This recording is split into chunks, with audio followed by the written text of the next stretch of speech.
we spoke with retired Army General Tony Thomas about the United States' strategy in the Middle East and whether the administration's current strategy has deterred future attacks by Iran's proxies. I have to believe that it's, the fact that we had 3 service members killed, that was a failure of deterrence. There had been 160 or so attacks preceding this, and clearly our adversary was not getting the message that we weren't going to tolerate that, and it ended up with the tragic death of our service members. I don't know that the measures so far have sent that message, and certainly with 5 days of telegraphing that we're going to do something, and also with the caveat that we don't want this to boil over into a bigger event. I think that's your hold card. You don't say that going into it.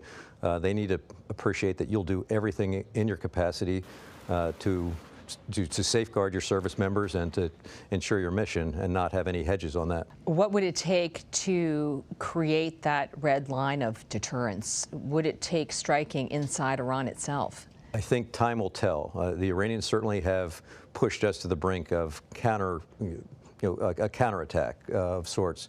We have killed senior Iranian militia, or Iranian-backed militia leaders here recently in Baghdad, which is problematic. It's a sovereign country. We're now talking about our status of forces agreements with the Iraqis, yet apparently we didn't notify them before we took that strike, so that will complicate matters. But I'm not sure it sends the message to Iran that we are dead serious about this. We won't tolerate your influence, your actions against our service members that threaten our existence. So to bottom line it, you think the strategy needs a fine-tuning or maybe even more aggressive? I think it needs a relentless kind of pursuit of our objectives. If the intent is to send a message that that's unacceptable behavior and there is no limit to what we'll do to preempt that, you need to get that message across pretty clearly. The IRGC, Iran's Revolutionary Guard Corps, has targeted former government officials inside the U.S. Does that cross a red line? I think that's an amazing statement in itself, that we are aware of a threat stream with a list, a prescribed list of who the Iranians would like to strike to get retribution for our attack on Soleimani, their former leader. The fact that we know this and that we have not sent the message, again, pretty starkly, that we won't tolerate that. That's unacceptable, and will have the most severe consequences, I think is kind of damning. Has the response then been deficient? Should it have been stronger? This is partly complicated by the fact that we don't have diplomatic relationships with the Iranians. So we work through proxies and others to get our message to them. Some messages are conveyed directly and pretty distinctly, but I don't know that we are conveying accurately, adequately, the intent of what we want to accomplish there and what we won't tolerate. Mm-hmm. Are you seeing indicators in the Middle East that suggest we're heading into a broader conflict? It is really a tenuous moment for for that entire area, and interestingly and almost ironically, with the backstop that we were on the verge of some extraordinary peace negotiations vis-a-vis Saudi Arabia and the Israelis.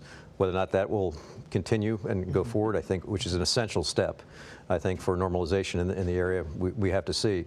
But right now you have the proxy activity that you mentioned, the Houthis, a very serious threat, and a country that has always been problematic to both us from a U.S. policy standpoint and Arab countries. The Saudi Arabians, the Emiratis were all in Yemen very extensively up to a few years ago, and have pulled out because they couldn't solve that problem. They couldn't deal with that problem. They're trying to negotiate a solution. And then, of course, the situation between Israel and Hamas that has to have some resolution in the long term. Otherwise, this is just the latest chapter in that violence. As someone who has nearly 4 decades of military experience and someone who ran the Special Operations Command, what troubles you the most about what you're seeing today? I think, and I've been pretty passionate about this, I see a lack of strategy, and realizing that our political process adds some turbulence to that every 4 years our policies and our strategies might change. I've seen a dearth of strategy for how we want to take on any of our adversaries, specifically in the Middle East, where we want to be with in terms of an end state and with some sort of timeline. And so a lack of strategy, I think, will get you exactly where we are right now. What's next? This is a stay tuned moment, certainly, and we need to be able to juggle more than one ball at a time in terms of both diplomatically, dealing with the opportunities that we have there, and then using our military capacity to the extent that we need to ensure the success of our missions.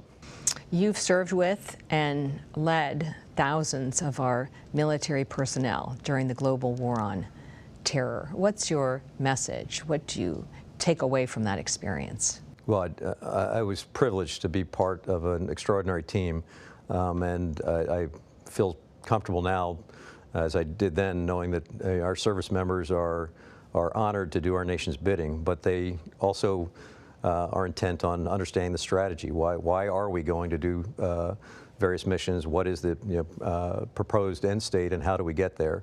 And so I hope that it's absolutely compelling that we develop a strategy that will both safeguard them and result in our success.